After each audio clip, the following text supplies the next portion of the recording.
Describe an aquatic animal. Hey guys, this is Navdeep. So now let's start the sample answer. There are a vast variety of aquatic creatures with unique characteristics.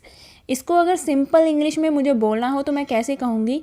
There are many aquatic animals and every animal is unique. ठीक है, थोड़ा English का मैंने standard बढ़ाया है, थोड़ी सी vocab use की है, तो आप चाहो तो ऐसे भी बोल सकते हो, सिंपली भी बोल सकते हो. ठीक है, वास्ट वैरायटी, बहुत सारी वैरायटी है एक्वेटिक क्रिएचर्स की, मतलब एक्वेटिक एनिमल्स की, और हर किसी में यूनिक करेक्टरिस्टिक्स हैं.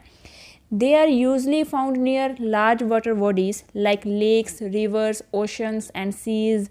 यूजली वो क्या है, वाटर बॉडीज़ के नियर ही पाई जाती हैं, उसके आसपास या फिर वाटर बॉडीज़ के बीच में ही पाई जाती हैं. और वाटर बॉडीज़ क्या हो गई, लेक्स, रिवर्स, ओशंस वगैरह वगैरह. ठीक है, aquatic life is quite much different and opposite to a normal terrestrial life. Aquatic life, obviously terrestrial life क्या होती है, टेरेस्ट्रियल लाइफ जो कि लैंड पे रहते हैं, चाहे वो ह्यूमंस हो गए चाहे जानवर हो गए, उनकी वो टेरेस्ट्रियल लाइफ है. ठीक है, तो एक्वेटिक लाइफ बहुत ज़्यादा डिफरेंट है और ऑपोजिट है बिल्कुल टेरेस्ट्रियल लाइफ के. Today I will talk about crocodile which live in fresh और slightly salty water. तो आज मैं क्रोकोडाइल के बारे में बात करूँगी जो कि फ्रेश वाटर में भी पाए जाते हैं और स्लाइटली थोड़ा बहुत खारा पानी वाला, जो जैसे समुद्री पानी होता है वो खारा पानी होता है, उसमें भी पाए जाते हैं. थोड़ा बहुत साल्टी वाटर हो उसमें भी क्रोकोडाइल्स रह लेते हैं. It can survive on land as well as under water. Land के ऊपर भी रह लेते हैं और पानी के बीच भी पाए जाते हैं, इसीलिए उन्हें एक्वेटिक क्रिएचर्स, एक्वेटिक एनिमल बोला जाता है. On land crocodiles move with surprising speed but they do need to be closer to the water. Crocodile जो होते हैं वो लैंड के ऊपर बड़ी स्पीड के साथ भाग लेते हैं. मूवीज़ में आपने देखा होगा कि जब उनको शिकार करना होता है किसी ह्यूमन का या फिर किसी और जीव जंतु का, तो काफ़ी तेज़ स्पीड से भागते हैं, लेकिन फिर भी वो होते आसपास पानी के आसपास ही रहेंगे, ज़्यादा जैसे सड़कों के ऊपर नहीं घूमेंगे, किसी शहर में नहीं घुस जाएंगे. ठीक है, तो इस पैराग्राफ में मैंने एक्वेटिक एनिमल का नेम बताया है जो कि क्रोकोडाइल है. उसके साथ साथ ये भी प्रूफ किया है कि वो एक्वेटिक एनिमल है कैसे, पानी में होता है, इसीलिए वो एक्वेटिक एनिमल है. जैसे नॉर्मली हमारे दिमाग में आएगा फिश होगी, स्टार फिश और ऑक्टोपस वगैरह वगैरह, जो भी हमारे दिमाग में आएंगे, लेकिन ये वाला एनिमल भी होता है, aquatic creatures, aquatic animal. Furthermore, crocodiles have a narrow snout and yaws. Snout मतलब होता है उनका नोज़ प्लस उनका माउथ. ठीक है, तो उनकी स्ट्रक्चर ऐसे होती है, पीछे से वाइड होते हैं और आगे को आते आते वो नैरो हो जाते हैं, इसलिए उन्होंने लिखा हुआ है नैरो स्नॉट एंड योज़.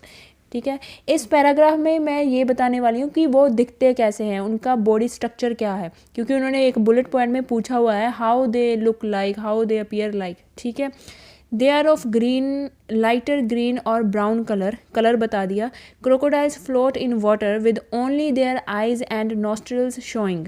तो वो क्या है, जब तैरते हैं तो उनका सिर्फ नाक और आंखें बाहर होती हैं, बाकी सारी बॉडी पानी के अंदर होती है. ठीक है ना, और जो फ्लोट करते हैं यहाँ पे स्विमिंग मत लिख देना कि वो स्विम करते हैं, क्योंकि ये मीनिंग इन दोनों का सेम ही है, तैरना हिंदी में, लेकिन क्रोकोडाइल्स के लिए हम फ्लोट यूज़ करेंगे.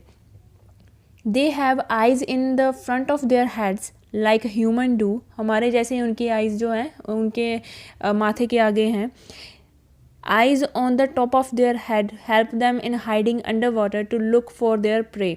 तो सारी की सारी बॉडी जो उन्होंने पानी के अंदर छुपाई होती है, एक तरह का अपने आप को हाइड किया होता है, ताकि वो अपने शिकार के लिए काम कर सके.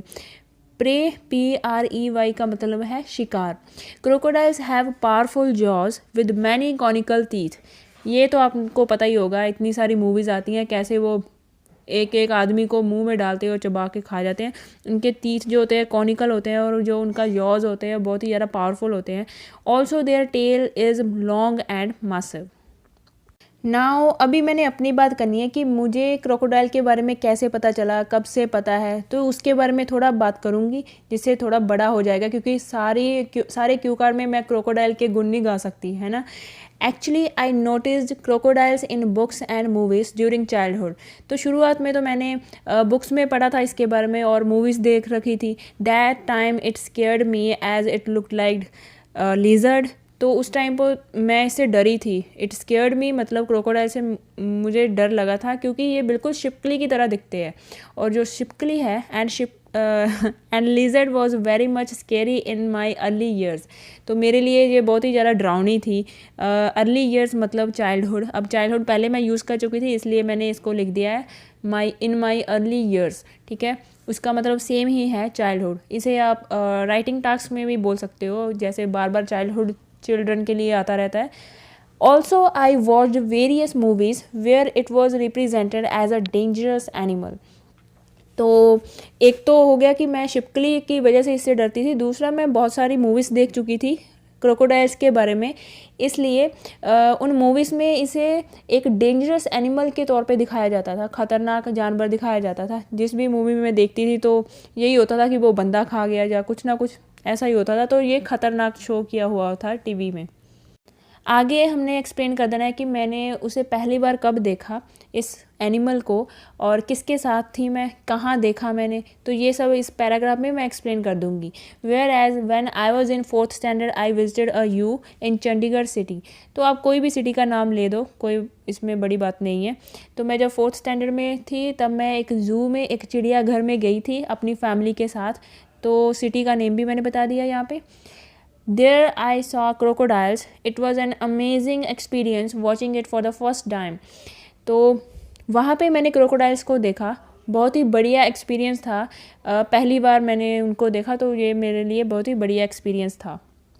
Addition to this, my father described innumerable things about it. Innumerable मतलब many, various, a lot of, ठीक है।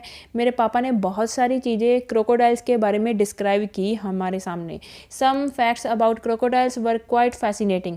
कुछ फैक्ट्स तो बहुत ही ज़्यादा इंटरेस्टिंग थे। क्वाइट मतलब वेरी, फैसिनेटिंग मतलब interesting. For instance crocodiles don't chew their food because their teeth are not made for chewing. तो जो क्रोकोडाइल्स हैं वो अपना खाना चबाते नहीं हैं, उनके जो टीथ हैं वो खाने को चबाने के लिए बने ही नहीं हैं, इसलिए वो क्या करते हैं, सीधा निगल लेते हैं अपने खाने को। So they swallow their prey completely. Swallow मतलब सीधा निगल जाना खाने को, प्रे मतलब शिकार, ठीक है, सीधा शिकार को अपने ऐसे ही निगल जाते हैं अंदर तक। Along with this crocodiles have made a living on earth for some 250 million years. तो जो क्रोकोडाइल्स हैं वो लगभग 250 मिलियन ईयर्स से इस अर्थ के ऊपर रह रहे हैं। मतलब उस टाइम पर डायनासोर्स भी थे, जिस टाइम से मगरमच्छ अब तक रह रहे हैं और अभी भी एग्जिस्ट करते हैं। जैसे कि डायनासोर्स अभी नहीं है लेकिन मगरमच्छ हैं, इतनी देर से वो चले आ रहे हैं। And have changed very little since the time of the dinosaurs. इस लाइन का मतलब ये है कि जैसे हम अगर एग्जांपल ले लें घोड़े की, तो वो कुछ 50 और 100 मिलियन ईयर्स पहले कुछ कुत्ते की तरह दिखता था, लेकिन अभी देख लो कैसा दिखता है। धीरे धीरे वो चेंज होता आ गया। अभी हम ह्यूमंस की एग्जांपल लें तो हमारे पूंछ थी, बंदर की तरह दिखते थे, ठीक है, लेकिन अब हम कैसे दिखते हैं। तो इतने मिलियन ईयर्स में हम चेंज होते हुए आए हैं, लेकिन जो मगरमच्छ है उनमें कोई चेंज नहीं आया, ये बोलना चाहते हैं। और मैं एक बात बता दूं, जो पिछला पैराग्राफ था और ये वाला पैराग्राफ है, इसमें मैंने कुछ मगरमच्छ के रिगार्डिंग फैक्ट्स बताए हैं, ये शो करने के लिए कि मुझे इस ही पर्टिकुलर एनिमल में इंटरेस्ट क्यों है।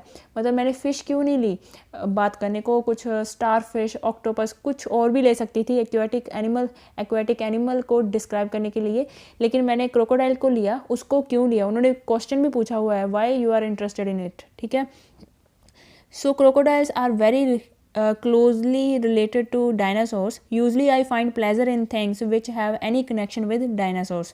तो यहाँ पे मैंने थोड़ा सा क्लियर किया है, जैसे कि डायनासोर्स के टाइम के हैं मगरमच्छ, तो जो डायनासोर्स के साथ कनेक्ट होता है तो उसमें मेरा ऑब्वियसली इंटरेस्ट बनना शुरू हो जाता है।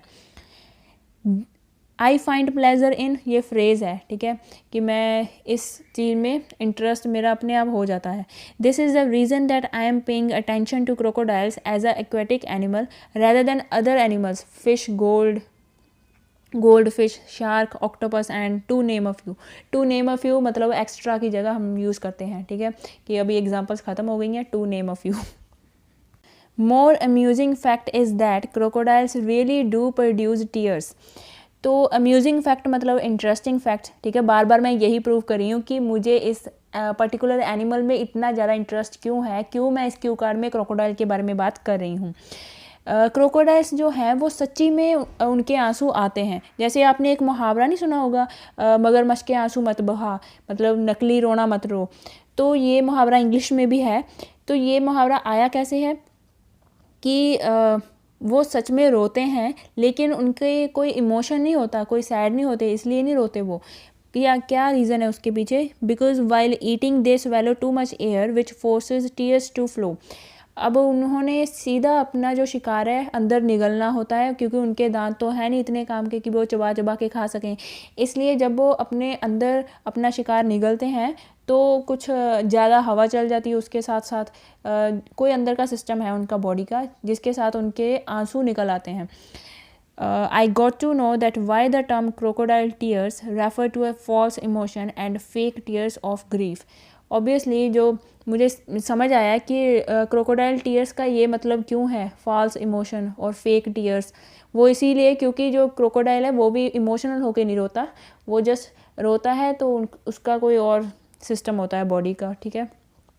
Finally, I would say because of sharing my views on this topic, aquatic animal, I wish to have an opportunity to see this animal again.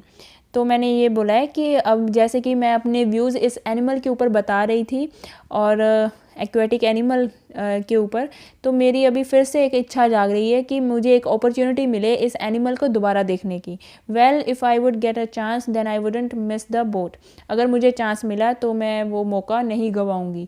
Miss the boat, miss that boat मतलब मौके को गंवाना। तो मैंने लिखा है wouldn't miss that boat, तो मैं उस मौके को नहीं गंवाऊंगी।